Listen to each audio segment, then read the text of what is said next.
एक बार की बात है, महात्मा बुद्ध अपने शिष्यों के साथ घूमते हुए वैशाली नगरी में पहुंचे।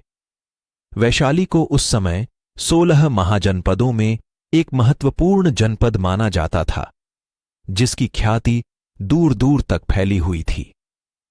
यह नगरी परम वैभवशाली और हर तरफ से संपन्न थी। महात्मा बुद्ध के आने की बात पूरे नगर में फैलते देर न लगी। जिसे जब पता चलता वह तभी उनसे मिलने पहुंच जाता और उनके उपदेश सुनकर खुद को भाग्यशाली समझता। बुद्ध का चरित्र ही ऐसा प्रभावशाली था कि उनसे प्रभावित हुए बिना कोई नहीं रह सका। उस नगर की गणिका और राजनर्तकी आम्रपाली भी बुद्ध से मिलने की इच्छुक थी। वह खुद महात्मा बुद्ध के पास चलकर आई और उन्हें अपने घर भोजन के लिए आमंत्रित किया। उसने इतने सरल और प्रेम भाव से बुद्ध से विनती की कि बुद्ध मना नहीं कर सके। जब यह बात उनके शिष्यों को पता चला कि महात्मा बुद्ध ने एक गणिका का आमंत्रण स्वीकार किया है, तो सबने इसका विरोध किया। महात्मा बुद्ध ने बड़ी सरलता से अपने शिष्यों से कहा, मैंने तो उसकी प्रेम भावना देखी। उसने जिस भावना से मुझे बुलाया है वह बिल्कुल पवित्र और निश्चल था।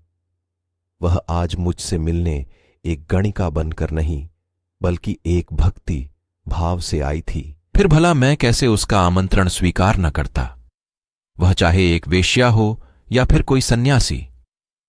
यथा समय बुद्ध आम्रपाली के घर भोजन के लिए गए। वह पहले से ही भोजन की सारी व्यवस्था करके भगवान बुद्ध के आने की राह देख रही थी। मन में यह विचार भी आ रहा था कि कहीं बुद्ध अपनी बात से मुकर न जाए। इतने बड़े सन्यासी भला क्यों एक वेश्या के बुलाने पर उसके घर आकर भोजन करेंगे।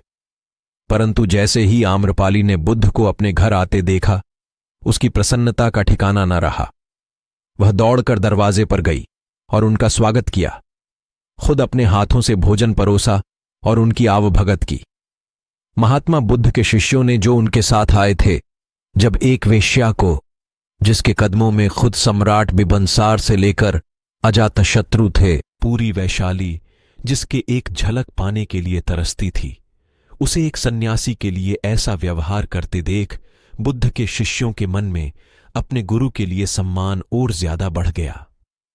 आम्रपाली ने महात्मा बुद्ध के व्यक्तित्व के बारे में जैसा सुना था, उनसे मिलने के बाद वह उनसे उससे ज्यादा प्रभावित हुई और उसी समय वह बुद्ध की शरण में चली गई। अपनी सारी संपत्ति वह बौद्ध मठ के नाम करके आजीवन भिक्षुणी बन गई।